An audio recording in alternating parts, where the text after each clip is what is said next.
1 Samuel chapter 13. Saul was a young man when he began as king. He was king over Israel for many years. Saul conscripted enough men for 3 companies of soldiers.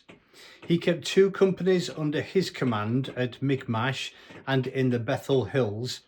The other company was under Jonathan at Gibeah in Benjamin. He sent the rest of the men home. Jonathan attacked and killed the Philistine governor stationed at Gibeah. When the Philistines heard the news, they raised the alarm. The Hebrews are in revolt. Saul ordered the reveille trumpets blown throughout the land. The word went out all over Israel. Saul has killed the Philistine governor, drawn first blood. The Philistines are stirred up as mad as hornets. Summoned, the army came to Saul at Gilgal. The Philistines rallied their forces to fight Israel. 3 companies of chariots, 6 companies of cavalry, and so many infantry they looked like sand on the seashore. They went up into the hills and set up camp in Micmash, east of Beth Aven. When the Israelites saw that they were outnumbered and in deep trouble, they ran for cover, hiding in caves and pits, ravines and brambles and cisterns, wherever.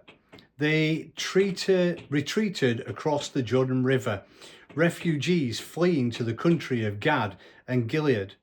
But Saul held his ground in Gilgal, his soldiers still with him, but scared to death. He waited 7 days, the time set by Samuel. Samuel failed to show up at Gilgal, and the soldiers were slipping away right and left. So Saul took charge. Bring me the burnt offering and the peace offerings. He went ahead and sacrificed the burnt offering. No sooner had he done it than Samuel showed up. Saul greeted him. Samuel said, "What on earth are you doing?" Saul answered, "When I saw I was losing my army from under me, and that you hadn't come when you said you would, and that the Philistines were poised at Micmash, I said, the Philistines are about to come down on me in Gilgal, and I haven't yet come before God asking for his help. So I took things into my own hands and sacrificed the burnt offering."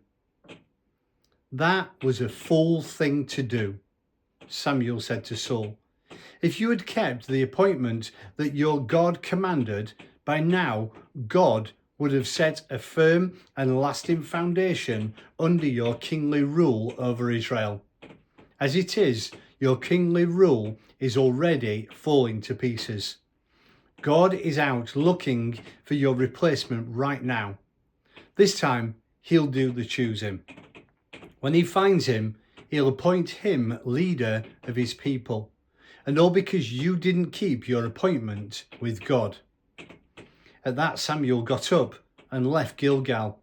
What army there was left followed Saul into battle. They went into the hills of Gilgal toward Gibeah in Benjamin. Saul looked over and assessed the soldiers still with him, a mere 600. Saul, his son Jonathan, and the soldiers who had remained made camp at Gibeah of Benjamin. The Philistines were camped at Micmash. 3 squads of raiding parties were regularly sent out from the Philistine camp. 1 squadron was assigned to the Ophrah road, going towards Shual country. Another was assigned to the Beth Horon road. The 3rd took the border road that rimmed the Valley of Hyenas.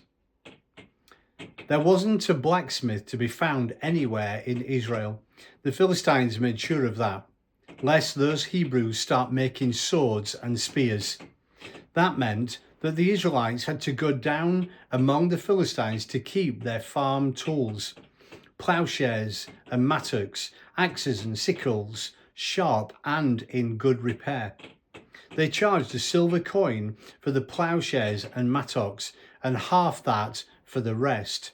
So when the battle of Micmash was joined, there wasn't a sword or spear to be found anywhere in Israel, except for Saul and his son Jonathan.